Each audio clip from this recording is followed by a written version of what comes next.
Welcome back to Two Homers and a Realist. It's playoffs. Playoffs are in the air. Playoffs are going to be in the stadium. It's just over there. I'm excited. I'm Steve. I'm Connor. Jay. Lucas. All right, guys. This is it. This is the big boy football. This is what we do. It's unprecedented territory for this podcast. It's never in the playoffs during this podcast. Three of us thought we'd be here. Three of us knew we'd be here. We started at the bottom, now we're here. One of us did not. You know what I mean? We started at the bottom, and now we're here. Now we're here. So well, we're here. Trying to make sure Brent Venables kept his job. Well, he did, baby. Very much he did. He should have been coach of the year, but he wasn't. Should have been on the list to be on the coach of the year. Yeah, pretty He pathetic. could have made final 10. He should have at least made the final 10. I think he should have. I mean, it. What would it have taken? I don't know, but 11-1. I didn't look 12-0? at it, but I don't recall anyone else on the list making a, plus 3.5 improvement on Vegas odds. Right, not even close. I bet Indiana did. No, they were. I bet not. Let's pull it up because that's actually a point of conversation from where we were. I And bet they were like 8. we have all the final numbers in. Well, I pulled that up. The lead question that I want you guys to address is: we're in the playoffs. What will it take to win? What are the essential elements for OU to emerge victorious and make their way to the Rose Bowl? Defense has to keep being the defense, in my mind, first of all. And then secondly, I mean the offense has to find something. It doesn't have to be crazy. It doesn't have to be anything new. It has to be something that we can execute upon that I think we haven't been executing up until this point. You need John Mateer to be what we thought John Mateer would be, I think. I think he needs to be poised. I think he needs to take the game for what it is in front of him and take the easy, the easy throws or the easy plays that are in front of him. Don't try to do too much. You've beat this team once. You've beat Alabama once. John Mateer and the offense holistically did not play well, I would say, in that entire game. Defense bails you out a little bit with a couple of big turnovers that led to points. So I think you have to step it up a notch because you can't lean on that. I don't think you can lean on defense, giving you, I don't know how many points we got off the Ryan Williams fumble. I think we got a field goal. Got a field goal. So No. That That was led to the Mateer Mateer touchdown. Mateer touchdown. Yeah. So that's 14 points right there, right? Yeah. So you don't want to lean too much on that. At the same time, that's not to say that your defense can't go and get you points. I think they can, but the offense just needs to be more efficient holistically. I think you can be. I think you've had an immense amount of time to prepare something. So go do it. Go execute. You've prepared for this team in the past and go prepare for them again, but just do better this time. I don't know. What do you guys think? Like you started off with, the defense continues to do what it's done. You have a chance to win every game. Mm-hmm. We were 3 of 13 on third downs against Bama the first time we called it. Which is crazy. We only That's had a 12 crazy. first downs That's the a whole game. crazy stat. It's the only reason we won that game was the turnovers. When you factor everything in, 3 turnovers to none, we scored 14 points off that, and then we had 3 long field goals. I think the Taylor Wine sack fumble led to a field goal too. Yeah, but at the same time, I mean, you hold Bama to 7 points in the second half, right? And I think they're going into halftime with 14 points. They're trying to get 17 to make it a game, and then we block it or get a fingertip on it when Taylor Wine jumps over the pile. You've done this before. It's going to be, I think, more difficult, right? I think Bama is going to be a little bit more ready, and it'll be weird to see two teams, and it's frustrating. We talked about it the last podcast. I hate a rematch in the first round. I think it's silly, but it's nothing that we haven't done before that we shouldn't be able to do again. Yeah, the defense has only had one game this year where it seems like we were out schemed or outplayed, and that was the Ole Miss game. Other than that, I'm expecting the defense to more than hold its own. And To get our Mason back, it all comes back around to John Mateer's decision making, honestly. If he has a poor game, throwing the football and not seeing the field, then it's going to be a struggle. What do you guys chalk And up to? it could equally be the other way. If he does hit the receivers he's supposed to and the ones that are and takes what's there. I mean, I don't want to say it's gonna be a cakewalk, but I mean, you know, an improvement by the offense of 100 yards from last game could be a two-score I win. like all of those as keys. I think that they play into each other.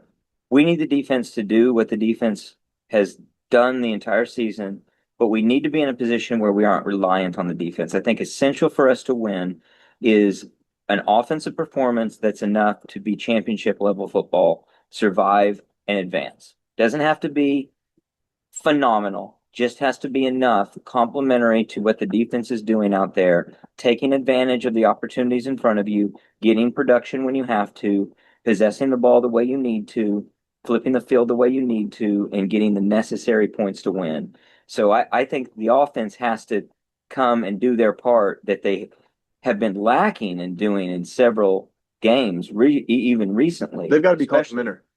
and the defense just has to do what the defense has done. And interesting enough, before the season started, one of the reasons I thought the defense would be improved and one of the best defenses in the country was because I thought our offense was actually going to give us leads in games and allow our defense to just pin its ears back and really make teams one dimensional. And we haven't got to do that all year. Yeah. I mean, South Carolina, we got to do that. I mean, I honestly can't think hardly any other only game. in moments in Auburn, in moments in different games, but never where they just can run free. Yeah, They've had to play if we get early points with tight. the home atmosphere and Bama, um, feeling like, oh crap, here we are again against this team, and knowing the defense we have, if you have to play catch up against our defense, I feel like that could be pretty Well, we jump out. defeating in its own sense. Yeah. Yeah. So if we got an early 14-point lead or something, the game could snowball and Bama Well, and back. we jump out to what a 10-0 lead in Tuscaloosa, right? Mhm. You get the field goal, and then you get the pick six by Eli. I mean, something like that at home, you would hope. And again, you're not going to replicate what happened, but you go and to your point, Jay, you go and you jump out to a lead. It's go put it away at that point. I don't care if it's the first quarter. I don't care if it's the early second quarter and you're up by 2 scores. If you get up by 2 scores at any point in this game, it's a go put it away mentality, whether it's turn up the offense because it's early in the game or it's a lockdown on defense because it's mid to late third quarter and we've got this thing kind of on lock with 2 scores. Let's go finish it off type of mentality. You've got to figure that out. And it's such a interesting balance between coaching and execution where you have to make that happen. So I don't know. I'm excited. I think it's gonna be really interesting to see the rematch. Not a very common opportunity to be able to play Alabama in 3 times in 13 months. You could do something very rare, I would say. What side of the ball do you think a rematch helps? Do you think it helps your side that didn't perform as well the first time around? I would guess so. That tends to be the case because rematches tend to be closer. So that tells me that the teams themselves that didn't do as well tend to make up some gap. And that's the biggest gap for sure. It's I hard don't to be closer than 2 points. no, but the offense would. No, I don't saying no, I don't think they're going to get closer. Yeah, what I'm saying is the team that underperformed tends to be closer in the rematch. So that means the team that didn't do as well gets better and is closer. Which is us. The and we part won. that didn't get do as good is our offense. Right. The defense did great. Now, I think the defense did okay. yeah, the defense gave up a lot of yards, and then they came away with some opportunistic turnovers. It was So all game plan. as good, yeah, right. So as good as they were getting and capitalizing and being disruptive to cause turnovers, they're going to have to be stronger throughout the entire course of the game, up and down the field. Yeah, between the 20s. And they have room for improvement, and obviously the offense has room for improvement. I mean, I think Brent, like seeing what we did in those first 3 or 4 drives, probably solidified his defensive scheme pretty hard in terms of what he wanted to do the rest of the game. You may have to be a little bit more flexible now. I don't know. You can't. What else can you do though? Like Brent says, No, but like you you've can't seen do it all. You can't do a lot. You know more. what? And what can they do? Like he goes, Right. we've seen at this point in the season, you've seen what a guy can do. Well, You've and you seen what saw a team can. you saw what Alabama could do against us in a loss, Mm-hmm. like with the 400 plus yards that they had on us. And it resulted in a loss. It did not result in points that won the game, etc. I think, but to my point, I just think it's interesting to see. Like I think Brent is probably in that first game unexpectedly up early the way he was. I don't know unless your offense goes and outperforms what it did in the first time around and goes and gets points where points weren't gained the last time. You've got to be a little bit more kind of in tune to the game. I don't know. It's odd. I do think it favors us though to be on the record for that. So really dovetailing with that, thinking about the offense, the question is, are we waking up? Brent says that we're waking up. Brent says that we're getting better. Do you guys have faith in that? Do you believe that we're going to put some stuff together? I would say that in the LSU game, with as bad as some of the moments were, the offense was productive and was moving the ball, and really was our own mistakes that kept us from being in a position to really put that game away and maybe put it away early. But the opportunities were there, which maybe is waking up. You're just not capitalizing on. So, what do Yeah, you guys think? Are we waking up? I mean, I think there's really just one player, to be honest. All It's comes back to the Mateer. most important one. It's just his decision making. Honestly, I don't know that our receivers in these next 3 weeks or these past 3 weeks have gotten better at their routes or gotten better at where to go, or the offensive line now with Blocking. a lot of them being young, that yeah, every rep helps those kids get a little bit better. And they've been good. But mostly it's still just it's Mateer hitting the open guy Being what it needs to because be. there are open people. Our buckle has been better, right? So Mhm. I think we can all consensusly say that. I think Arbuckle has been a better play caller since Ole Miss. well, He seems to be more in control. I think the plays are there. Yeah. You got to go. You got to go execute.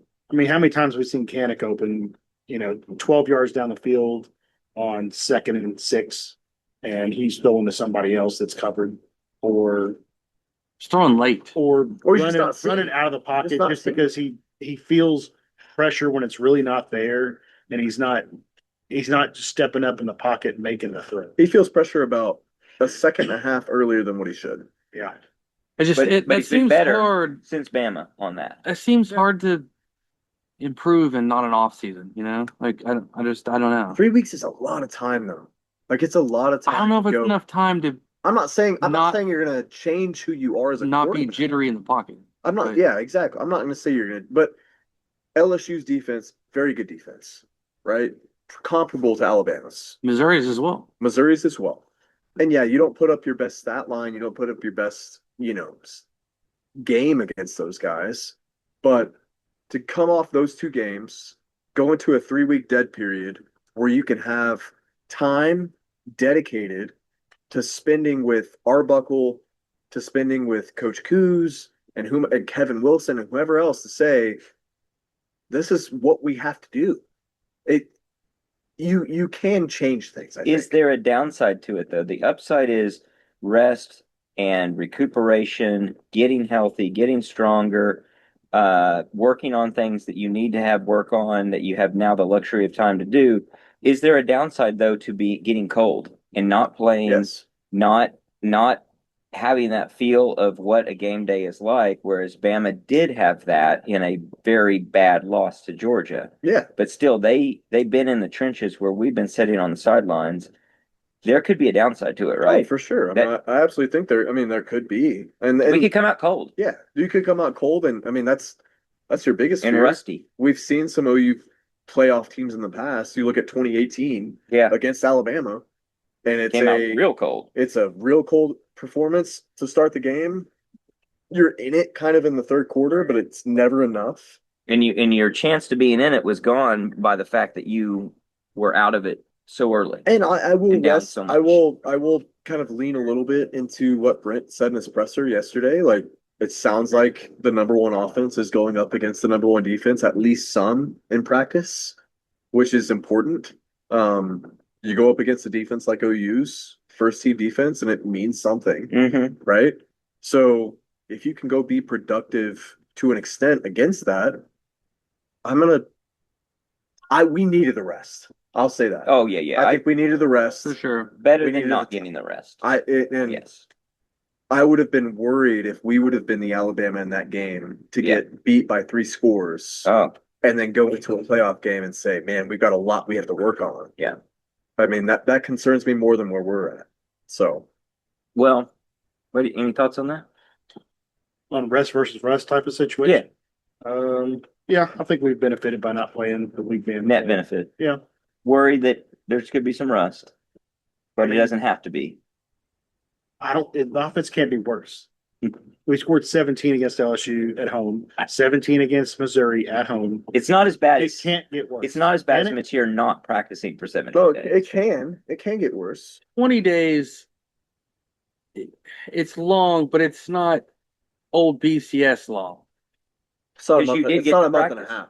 It's not a month No, and but a I half. mean, the You weren't BCS games dead. back in the day was, 35 days in between games. No, most of the time we were playing the first week of December because we were playing the conference championship. No, we were playing 3 months later. The BCS, it was a long. It was a long. Like you might have a layoff where you couldn't It practice was a month. because you only get so many practices too. I think you So, can take like 2 weeks off. Yeah. And then you get 2 I feel like before the those game. teams were rusty for sure.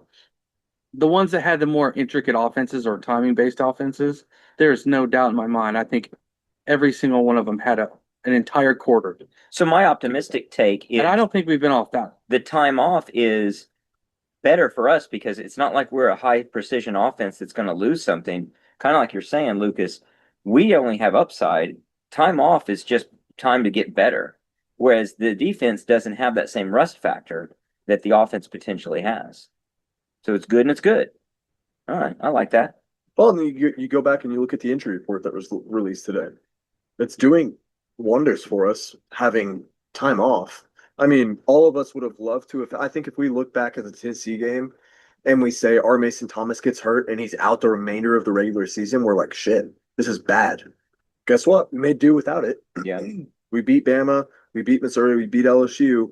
Our Mason Thomas didn't have to take a single snap in those 3 games. That's going to be interesting because obviously Taylor 3.5 Wine, games, really, because the Tennessee. Yeah, Tennessee was in the first Yeah. quarter. Yeah. Taylor Wine was a big problem for them the first game. Oh, yeah. And now our best He's going to be able rushers to be come pressure. So Yeah, you got the rotation. no, Yeah, they're both because- going to be out there at the same time. Yeah. I mean, so Alabama's going to have, Well, Marvin pick your Jones poison. Jr. has come into his own the last couple games too, in place of our Mason Thomas. Yeah, everybody has. So Even, PJ, yeah, all of them. PJ's PJ's look better. Yeah. But the fact that, if Bama was going to focus in on, we've got to stop this Taylor Wine kid. Well, crap, our Mason Thomas is playing now too, so that could throw off some of their. I will be like massively interested to see the wrinkles and Steve, you kind of said it. How much can you instill or how much can you implement into a team that you've had and also you're going up against a rematch? Like what different things can you do? I don't know. Like if there's anybody who could do something differently on defense, at least on that side of the ball, it's Brent Venables. And just Yep. because our Mason's not on the injury report doesn't mean he's 100%. Right. Exactly. So he may play a third of the snaps that he's used to, but if he's in there on passing situations, you have to account for him. and he's just rushing the quarterback, Mhm. 15 or 18 plays during the game, you have to like your chances of him getting the quarterback a couple times. Or at least Yeah. pressing him. Yeah. He's Yeah, not going to have flushing him. some easy freaking tight end throw over the middle for 12 yards. Yeah. Yep. That's the only play they had against us that we need to adjust. And they ran it well. Right. Is- And they is have 2 tight ends on the injury Is report that- right now. that tight end leaking out over the middle. Mhm. So our Linebacker play Mason, will be huge. our Mason's been sitting now. I'm going to change gears a little bit. We'll come back to the game a little bit later. But our Mason's been sitting out. We've had a time to set out and watch and recuperate. Listener Kevin wants us to address a question. Teams setting out of bowls. Is it good, bad, indifferent? What is our view on these teams that are deciding not to play their bowl games? Notre Dame's the most notable by the fact that they decided within 36 seconds of being offered that they were out. Kansas State and Iowa State, for coaching reasons, have done it. Baylor. Baylor's doing it. What are you guys' thoughts on teams setting out bowl games?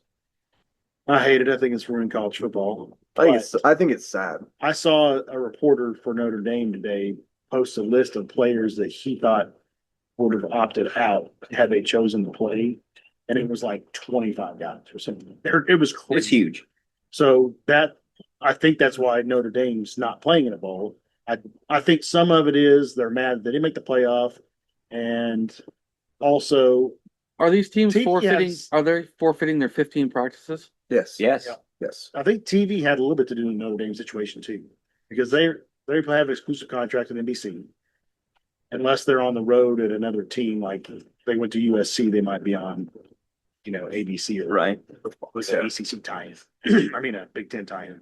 But there's also ESPN owns like every bowl game, Mhm. all but like two of or something like that, Mhm. except the college playoffs going to be TNT TNT, right? for Turner two of the four Sports. games, which Yeah. is crazy. But I think some of it was they were butthurt about the playoff. Some of it was the TV stuff, but then the rest of it was they didn't know if they could field the squad with except for like second and third stringers. So I would say the positive that though is if the second and third string are players that aren't going to be hitting the portal, that's a great I know time of prep for Yeah. players. that's the extra practices, and you get to see what those guys can do in a live game situation that maybe didn't play much during the regular season. But I think it was just As far as fans though, I think it's terrible. Well, I mean, but If you have a marquee team and they have 25 essential players not playing, it makes me not want to watch that game. Now, as a fan, you would still watch the game. but as the coach and stuff, though, I think it'd be great to have to play that game. But I mean, if there's ever a time to opt out of a bowl, it would have been an OU versus Navy last year, something like that. We play the bowl. I think what is more, Which kind of could hurt, which, right or wrong, hurts your preseason rankings. correct, and it should affect it. I think it just in my head at least lends a lot more towards, again, what we've talked about so many times in terms of Super League and NIT mindset. Every other bowl game outside of the playoffs should be an NIT based collective where you're playing all these bowl games. You do have a chance at some sort of title at the end of it. And if it's a 4-round NIT with all these lower level bowls, and you have a lower level bowl champion at the end of it, great. Like you're playing for something. Well, right? I even like the idea of coordinating it so that there are maybe two different smaller playoffs within it. Right. And so there's two different tracks, and this group of teams is playing. So take 8 teams or 8 games, so 16 teams, and you're working towards this. And then you got a lower tier below that even, and those 16 are working towards something. So then you have a lot of meaningful football to play, or maybe it's fewer than that. I don't know. You've got to incentivize it somehow. You do it, and that gets to the Champions point. League and Europa. There you go. Yeah, because soccer fans. That's the point I was going to make, is you got to incentivize it right. So as a fan, I don't care about a random bowl game with players sitting out. But if it was to advance to the next round, it's more interesting for me. It's more interesting. So I think that it's bad for college football. I agree for the sitting out. I think that the point you're making, Jay, and you're sort of alluding to, Lucas, about it's not looking at the bigger picture is a real risk for a lot of these programs. I think Notre Dame in particular had a knee-jerk reaction. They may have backed themselves into a corner that really was bad, and maybe they were strategically thinking we're going to show college football. It's almost a showdown. It is. And they're basically saying, you guys think you can do this without us? And here you go. Against us. And they may end up with that gamble not working out for them. So what about the K-States and the Baylors and those are the ones? Right. And I think in all cases, you've got to look at it team by team, and there's different circumstances, but I don't think you should do it just for the good of college football. I think the incentive structure should be built because it is for the good of college football, and then you reward the programs and the players and the teams to participate in it. But it is to their benefit to have the extra practices, to get the underclassmen their chances as a reward for seniors, including guys that really don't have any chance of going pro, to highlight in different guys who maybe have a chance to go and springboard to somewhere else. And the fans get to make a trip. Fans get to make a trip.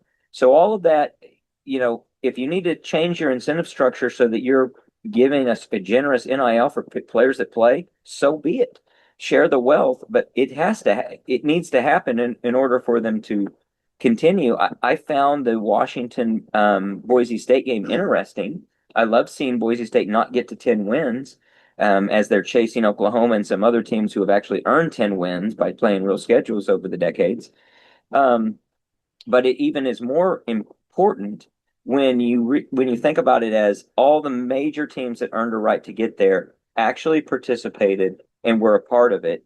There's a chance all of it can continue to mean something, but you're going to have to think outside the box. You're going to have to reward people to do it, and you're going to have to get programs to think strategically about it and realize what they're giving up by not participating.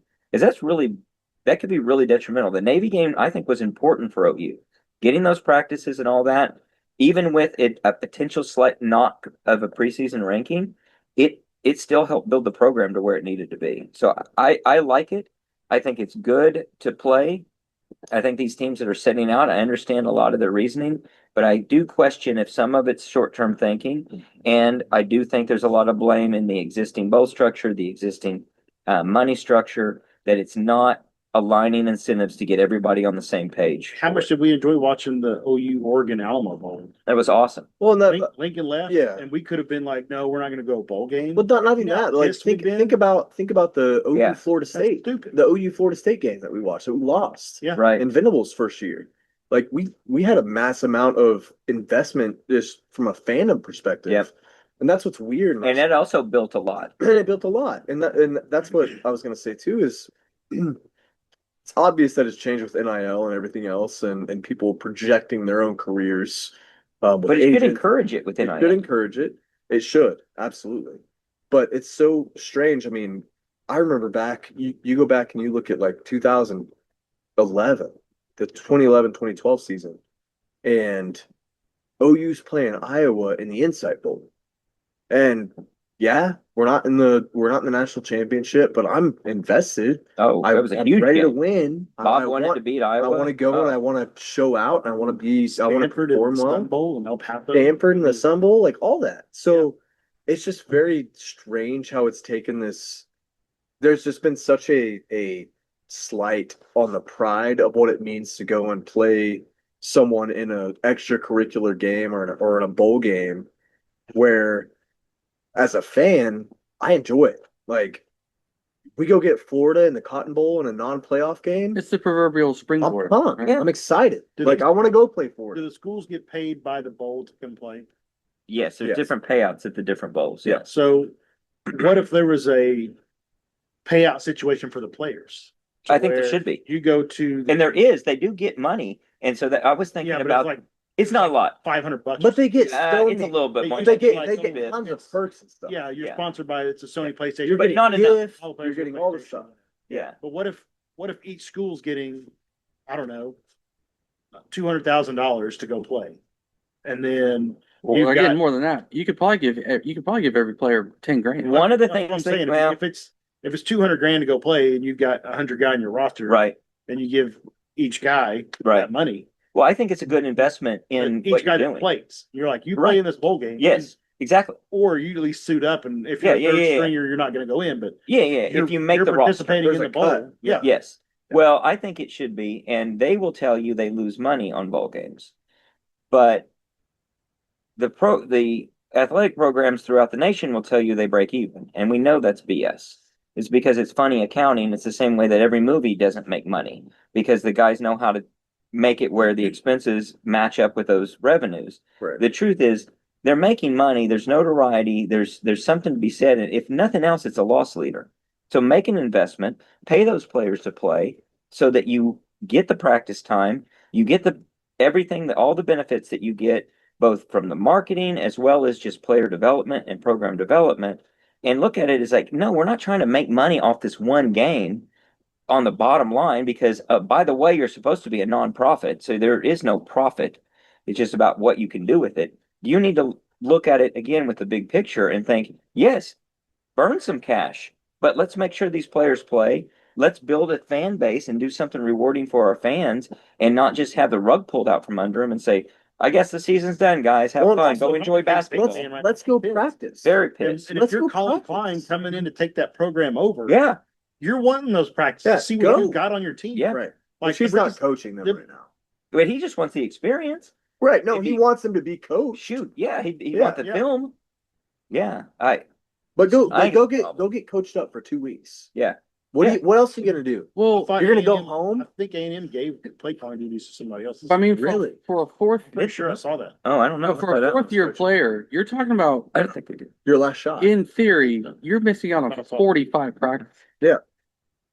It's huge. When you're missing out on Well, how many? In theory, if you're a fourth year player, you and your team kept sitting out bowl games. Oh yeah, yeah. You could be down 45 Oh, yeah. practice. That's a lot. Yeah.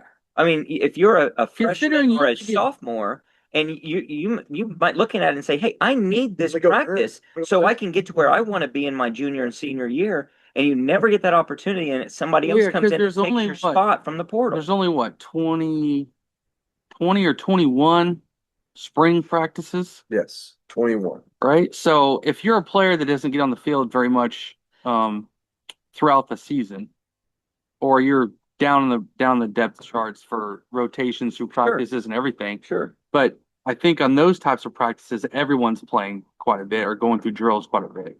But yeah, you miss out on the back half of those extra earned practices. And as a player development, you're behind. Absolutely. Well, I don't think you'll ever see, and again, maybe ever is a strong word. I'll be very surprised in a Brent Venables led group of OU ever opting out of the bowl game. No. I don't think you'll ever I see would it. hope we're never in that position, but I think you're right. No, I but don't think we would. He wants his to He your wants point to last pra- to he your wants point to last pra- year he about wants the Navy. practices. He wants his defense learning the defense even better. Correct. Like he wants to instill some Yeah. practices and some What is it? Texas A&M says a new play caller on the offensive side of the ball. Holman Wiggins has been elevated to offensive coordinator. Okay, so Even more so, it's not- Klein would want to be at at K-State K-State. figuring Play. stuff out. Yeah. So I think that means that he's calling the bowl game. I mean, the playoff game. Well, and you look at when Brent came in and we played Oregon in the Cotton Bowl. No, the Holiday Bowl, right? When are we talking about? Holiday Bowl. What did we play? We played Oregon in the Holiday Bowl when Brent Venables came in. Bob Stoops coach. No, Alamo Bowl. Oh yeah. Thank you. Brent Venables was very much a part of Yeah, it was huge. all of that, right? Like Venables was there. Venables was at the game. Bob Stoops puts the visor on him. So Venables wants to be a part of that. You want your next head coach to be invested in what you're doing right now, not only what you're doing now, but what you're going to be doing when you carry it over. I'm sure Nagy wants to see what they've got too. It Absolutely. becomes too transactional. Even Baylor. I mean, they're not changing coaching staffs, but you still want to get those practices. Baylor's in a terrible spot though. Baylor should have fired their coach. Baylor should have fired Aranda. And I know like with the landscape of what it was, you're not going to go get someone huge. But Are you ever at Baylor? we've been having this conversation about Baylor for the last 2 seasons. Baylor needs to fire Aranda. Like it needs to happen. I'm glad it's not. Like I I won a like Big 12 title 3 years ago. they won it. Yeah, when they beat OSU. Beat No, OSU, that was like 4 years ago. Like 22. It's 21. 20. It That was 21. 21 when OSU beat us to go to the Big 12 Well, title. potato. It's Yeah, not long ago, regardless. But Baylor's Baylor. Like, they're not good. They're not going to get good, especially with Texas but they're Tech. not going to get good by They're- not playing football. Right. Especially with Texas Tech barking up the tree on the other side of West Texas, doing what they're doing. You need to go get players reps of who you have. And Aranda is, I mean, that whole thing's just a debacle in and of itself. But, like, you go play the bowl game. Well, there's a lot of those 5 and 7 teams that had the chance to go after some of these teams opted out. Right. And a lot of those coaches were like, we already sent our guys home. Like, Right. it's done. We're not prepared to do it. Yeah, Mississippi State couldn't do it. There was a couple more 5 and A 6. bit short-sighted on their part not to think, well, it's Alabama said they there's couldn't an play it opportunity. because they Yeah, but, like, it's embarrassing. It's embarrassing more so on, like, if I'm a 5 and 7 team, I'm like, yeah, like, we'll throw something together. I'd love to That's what I throw, would do. yeah, I'd love to throw something together, but at the same time, it's like, why would I prepare? Why are people opting out the way they're opting out? It's Yeah. crazy. I think it's administrations making this decision and looking at the immediate short-term bottom line and not thinking for the bigger picture. And it shouldn't be a surprise with some of these programs because they can't get over the hump of what it takes to compete at the next level. Think about how many, Notre Dame aside, how many of these programs we're talking about who would be on the bubble in a Super League situation. If we went to a Super League they would be ones that would be on the fringe of whether or not they make it. So it's no surprise that they are. If you're going to behave like that as a program, this is what you're going to get. You're getting your lot in life. How do you guys feel about so there's been a lot that's come out over the last week about the Notre Dame kind of being blackballed by the big conferences of I'm all for it. I am too. Join a Yeah. conference. Join a conference and figure it out. And especially I'm more all for it now that Notre Dame has come out and thrashed the ACC the way they did, as if they were just a, you know, It's not the ACC's fault. an honorary member of the ACC when they weren't a member at all. Come on, they're doing their part for their actual member team. They're a there's all sports except for football member. And that's what I mean. But this sport was football. Yeah, but that's so why would ACC go to bat for them? Right. And when they're trying to get Miami, one of their flagship. Yeah, exactly. You get your conference money. Yeah. Well, Notre Dame going to the playoff does not get your conference anything. No, they get to pocket it. Right. They get to pocket it. You don't Just like get last year, they pocketed it all the way through. All the way through. So it's like you live by it, you die by it. But here, welcome to the power of the cartel. Especially as FAFO. Yeah. especially as the word got out that Notre Dame had signed the contract with the NCAA that starting next year, if they're in the top 12, they're an automatic bid. Well, it's a memorandum of understanding, which is generally not enforceable. So I don't know exactly how that's even going to work out. Yeah, I don't know what that's going to be. Yeah. But it looks bad. It looks real bad. It looks real bad. And you're going to get the cartels that are going to stand up and say, no, we're not going to help you out in this situation. You're going to have to make a decision and go somewhere. And it would be fine if they went anywhere from the standpoint of it makes everyone's situation better because you don't have this variable of this team with a near automatic qualifier situation. So even if they don't go to the SEC, it helps the SEC get another team in to the playoff. Right. Obviously, it helps any conference they join. They'd be a big boost to any conference they join. They need to join the Big Ten. They need to go. They need to join the. Except they have 18 teams. They need to join the ACC. They need to drop. They need to join the ACC. They need to join the SEC. And then we're going to pull in Florida State, and it's done. I love 16 should be the max for a conference. Actually, were we talking about this? What other team there could be? We talked about it a few times. Tulane would be a fun fit. LSU would throw a fit. Tulane would be a good. Tulane fit. is the founding SEC. That's right. Tulane would be a good, and it'd be a valid fit. Virginia is a team that doesn't have another team near them geographically, so that could be a good fit. Clemson's it's not good fit. Really far. Clemson's a good fit, even though South Carolina's there. They play anyway, right? So it would help that, and it actually free up a non-con for them. Florida State's a great fit. Florida State's a great fit, other than the fact that they're going to compete with Florida. But again, they already play. Miami's good, and it's far away. So anyway, any of those in the Florida area would help recruiting wise for everyone else in the SEC, I think. That's not going to happen. So we've got teams setting out. Let's talk about something else that's a permanent set out. Bob Stoops has officially retired from football. Raise a glass. Raise a glass. Good for Coach Bob. He's a champion. He was a champion at OU, a champion in the XFL, or whatever they're calling it. UFL now. UFL, CFL. It's a fake football.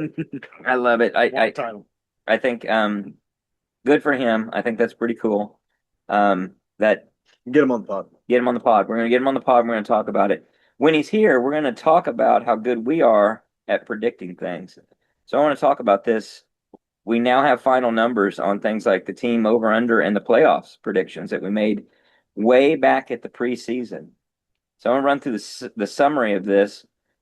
We did the over unders for like 21 teams, and Jay got 12 of them right. Lucas and Connor got 11 of them right, and I got 10 of them right.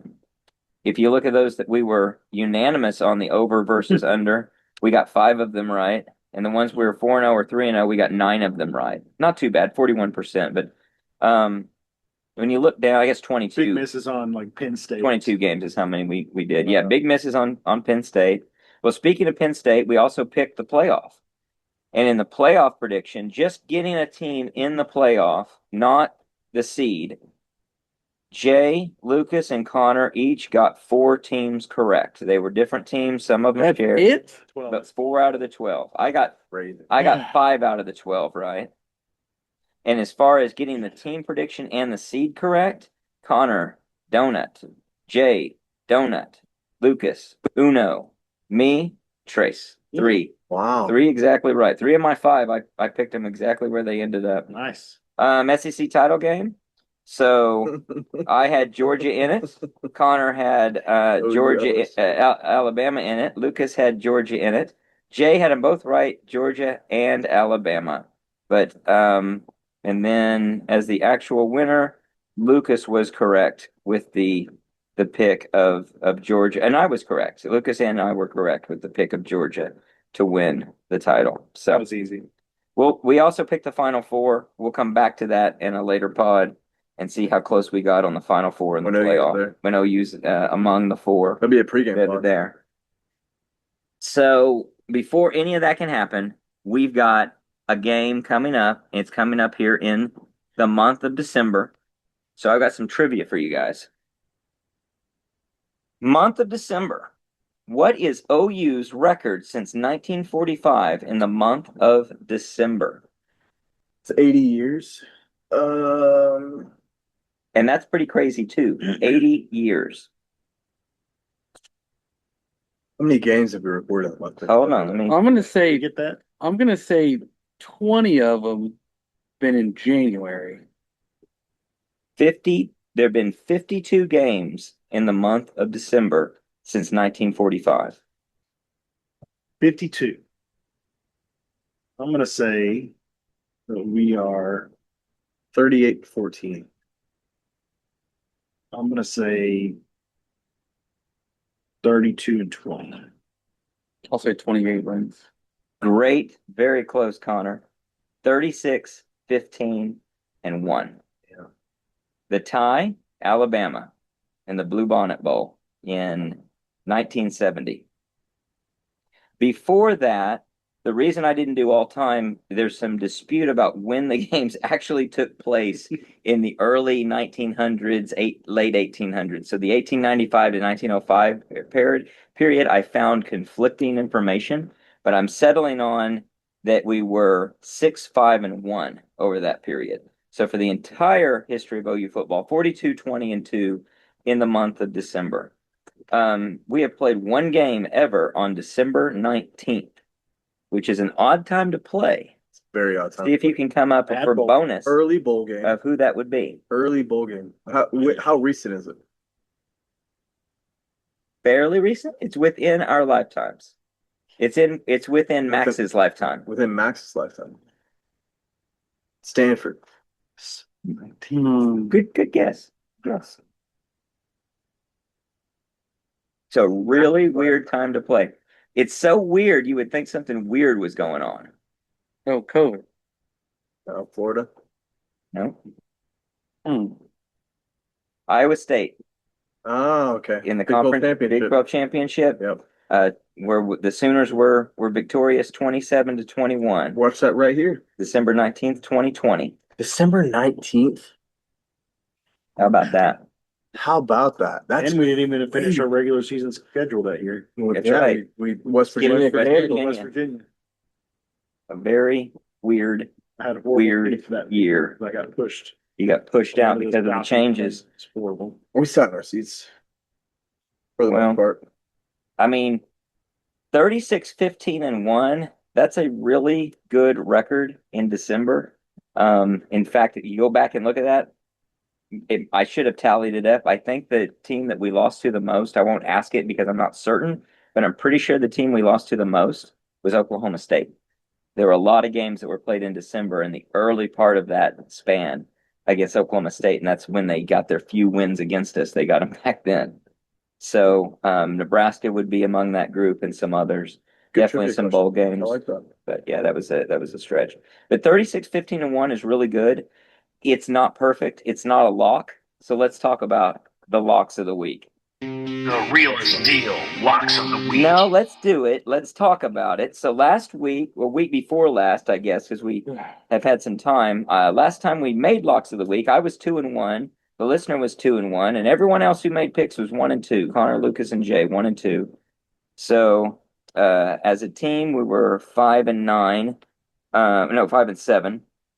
For the season, I am 22-23, one game below 500. Connor is 18-26-1. Lucas and Jay are tied at 23-22. So one game above 500. We're all right there together. We've got this week and two more locks of the week, a chance to get positive, even for Connor. You can do it, man. I'll do. Start with how you're going to do it this week. What do you got? I've got Miami getting 3.5 against Texas A&M. I've got UNLV giving 5 against the University of Ohio. And I have Pittsburgh giving 7.5 against East Carolina. All right. All right. So I'm going to save the two guys that are in contention for the end. We got a listener, though. Who's our listener, Jay? I got it. I got it if you want me to read it. Jamie. It's Jamie. Yeah. You want me to go with it? Yeah, go for it. So Jamie has NC State giving 4.5 to Memphis, Tulane getting 17.5 against Ole Miss, and Texas A&M giving 3 against Miami. Giving 3? So, well, I get the get 3. Oh, no, I want well, look it up. No, I want the get 3.5. I mean, I looked at Vegas Insider right before I got here. So it is 3. I Three is good? got 3.5 for So Miami getting 3.5. we'll make the listener 3.5 if that's the case. We're not giving the listener any benefits of the doubt. The listeners have been doing well. They haven't been doing that good. They're 15-30, but still. All right. Before you guys go, I'll read mine. I've got Oklahoma giving 8. I'm sorry. Maybe I was a prelude to my score prediction. Getting 1.5 against Bama. I've got Tulane. Yeah, I was real nervous about doing it, but I went with it. I got Tulane getting 17.5 against Ole Miss, and I've got James Madison getting 21.5 against Oregon. I think that they're going to be closer than the experts think. I'm not predicting victory. All right, who wants to go first between you two? I'll go. I'm going to take Clemson minus 3.5 against Penn State. Like it. Miami plus 3.5 against A&M. Love it. And Mizzou minus 7 versus Virginia. Also like it. All right. Me and Jay share one of these picks. That's a good pick. Those are good picks. Got Clemson minus 3.5 against Penn State. Minnesota minus 2.5 against New Mexico. And Georgia Tech plus 4.5 against BYU. I thought about that one. I like that pick, actually. That's a good bowl game. I don't know if their OC is there. I like that. I like that bowl game a lot. That Faulkner guy That's that you what like so much. He went to Florida. I don't know. The guy that I want. This We had Haynes King this year, and we'd probably be undefeated. Well, those are some solid locks. We'll see. So you guys will get one or lose one together, and then you'll have 4 opportunities to do something different. We'll see how it goes. What's yours, Lucas? Oh, you just read it. Yeah. Sorry. No. So, I've no overlap other than with the listener, right? Nobody. We didn't No contradict. conflicts. No conflict. conflicts. Interesting. All right. Well, Jay, you got a prop bet of the week for us? Yeah, so the offense did not do very well last time. It was what Against Alabama. Against Alabama, what 206 Or almost any other game? or 204 yards, maybe. Not a lot. So very little. I think it's like 212. Come on. I'm gonna say I give the exact number. It's over 212. 212. See? over under 299.5 offensive yards. Which is a fair number of what it kind of takes to be an offense that wins a football game, especially a football game like this is expected to be. I think a playoff game, I would suspect you've got to get to 300 yards of offense to win a playoff game. I'm railing the over. Big O over for Connor. Over. I'm going to match you with an over myself. We got 2 overs, 2 big O's. What do you guys got? I'm gonna go 299. under. So he's predicting a loss. So is Lucas. I'm gonna go over by 10 units. Woo! All right, so if it's not 10, you lose. I'm sticking around that high 280, low 290 mark. So I think we'll be close to that. The winnable game. So if to the degree we're over, if I told you we're over, who wouldn't feel really good about that? The only information I came from the future with is we have more than 299.5. How would you feel? I'd feel pretty strong about our ability I to feel win that good. I game. wouldn't say really. Yeah, I'd feel good. It's still a turnover problem. Great. I'd feel like we are. Great. I keep waiting for the We're beating a defensive top. play. We're beating a top 16. We're beating a top 6 team, in my opinion, in Alabama. And who could win the actual national title with less than 300 yards? And also Or a very, more? very good defense. Yeah, I And feel, we're able to produce. I feel incredible. Feel great, especially going into Indiana. Feel really, really, really good. I would feel that was a strong. I would probably put if I had was aided with that information going in, I probably would put heavy money on OU getting a point and a half. Even if you made me pick it straight up, I'd put some good money on that. I think that we can win it. I don't think we lose if we have under 299.5, but it's going to be more of a struggle. You're probably going to have to get the turnovers. You're probably going to have to get some things to work out. Yeah. If you can't produce the yards, then you probably can't produce the points on offense. Something else has to work in your favor. Now, if we're barely under it, I'm not so worried necessarily, but if we're significantly under, like 212, that becomes worrisome for sure. Yeah, I'm not sure you can win again with 212. I don't know. I mean, my thing is though, like, and Missouri and LSU kind of being the tests, like defensively, crowd wise, the home field matters right now.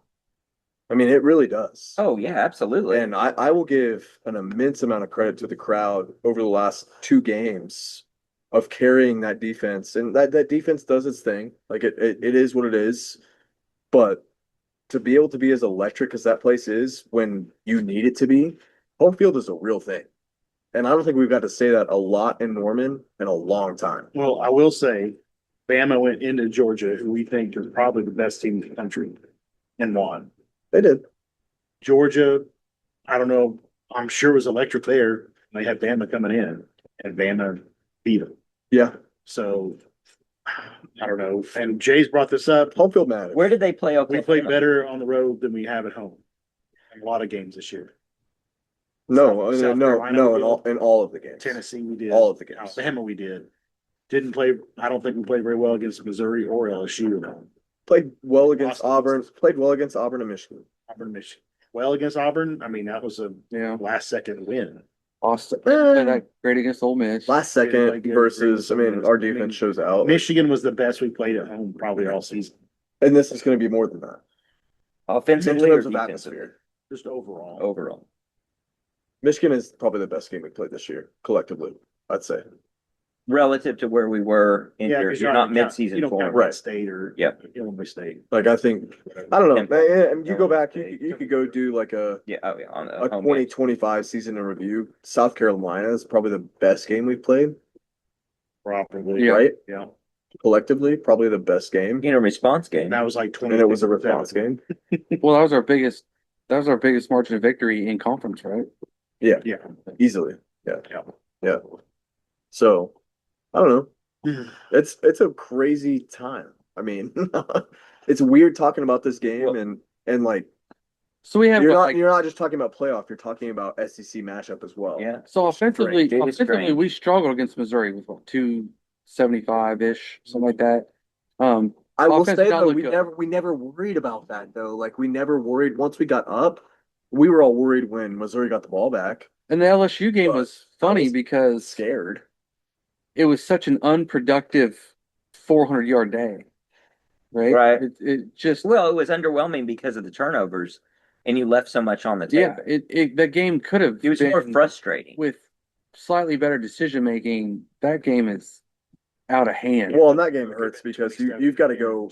We went and won that game in the fourth quarter with that Satanius touchdown. Like Yeah. you go and you got to score, Which and you And that's you the do. but It's- the coverage. it's the opposite of the Ole Miss game with a Satania turnover Hmm. that blows the game, and a chance that we've got a great chance of winning that game He just retains the ball and stays smart on that punt return. So Yeah. both games kind of turn on a single play. I wouldn't say we lose the game if Satania doesn't get that, but man, is it a struggle. Right. That's really, really hard to get that victory if you don't get that, which was a great play call. It was a busted coverage, but it was a great play call. They did a great job, and Mateer found him. Yeah. As much as we Did complain what about he has to Mateer, do. he found him. Did what he has to do. Yeah. Yeah. You do it every time. Yeah, I think so. The hardest part of that play is catching that ball. Oh, I Because you're by so yourself. Yeah. worried he was going to drop that ball. Yeah. Yes. I so thought he was going to drop that ball. Well, And there- yeah, shit. Look at his punt returns. Like Yeah. it's nerve wracking. It's- I mean, he hasn't really, he's dropped a couple, but it's He not like did he's well got in bad punt hands. return. It's just, But it's just in it's the so moment, hard, you know, like, and it hung in the air. when you're running, you're like, I'm I'm wide open. I'm scoring. I catch this ball. We win this football game. You we got to go to keep your playoffs. composure and You've not got it turn and all. look upfield. Yes, you've got it all. That was a crazy play. So That was awesome. That was a Sooner Magic type of play. That was the type of play you look back like a Torrance Marshall in 2000. You say that was a play that kept your championship They dreams kept it alive. alive. And it doesn't mean we have to win a championship by any means, but it definitely means that's what it takes to win championships. when you go win and you just and they're a you team win that got game. the catch and won the game Win the game. versus one that didn't get it. Right. That is a little bit of Sooner magic. Yeah. The opposite of things we've seen in other games in other seasons, which, Oklahoma State But and hold pass on. interference and all Hold on. that. But that aside, they didn't finish the job in opportunities to be a competitor deeper into the season. Well, and you You look look at at Baylor in Missouri last year. 2021. Yeah, 2020. Uh, The Robert Griffin throw. 2021, the last year of Lincoln. Oh Oh, yeah. Caleb. Yeah. Caleb and then Spencer Rattler. And Caleb got benched. Yeah, that sucked. That was a long day too. We're were a there. long ways from that. Long ways. Seats were comfortable. Well, let's talk about Good in-zone seats that day. what we think is going to happen in the upcoming game on Friday, the playoff game, the game where it all comes down to this: survive and advance is what you're trying to do. What do you guys got scores for me? That we did. Oklahoma 24, Alabama 20. Woo, baby, I like it. That's fun. What was your prediction? Do you know on the Bama game? Pick us to lose. I thought so too. I'll see if I can pull I had it it up. within a touchdown. Yeah, see if you can pull those up. That'd be interesting to see because I have my score. I picked us to lose, I'm pretty sure. Yeah, because I picked us to lose Tennessee. All right. I had 31-24. Connor had 34-28. Lucas had 23-28, a loss. Jay had 20-24, a loss. Pick 23 exactly. Oh, I heard about that once. Yeah. In the competition, no one else was playing.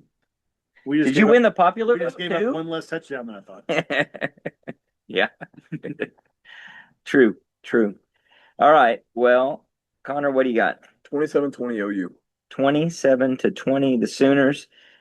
I'm sticking with my same score for the Sooners, 31 points, but by God, we're better, we're stronger, they're weaker. 17 points for Alabama, Well, that's 31-17. A beat down. Sooners are going to just walk That's into a the Rose beat Bowl. Love that. down. The Sooners on the way to the Rose Bowl, baby.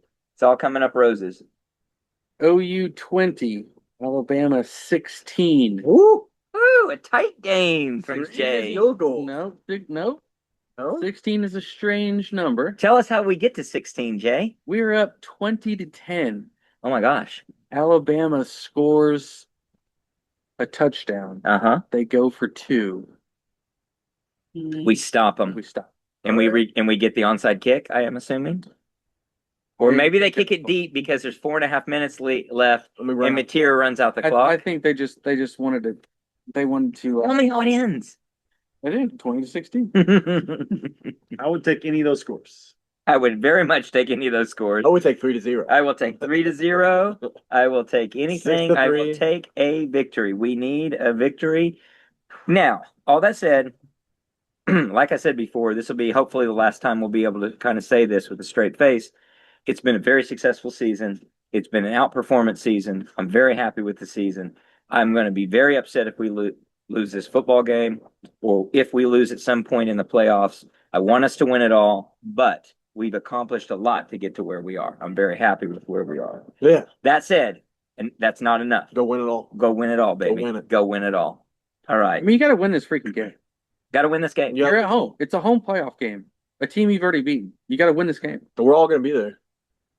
Yep, I'm gonna be there. You're gonna be there. You're gonna be there. You're gonna be there. You Max gonna be there. All right, guys. Well, cool. Anything else to cover? It's playoff time in Oklahoma. It's playoff time in Oklahoma. Well, we'll be back with the post game talking about the Sooner victory and all of that. Until then, Boomer. Sooner.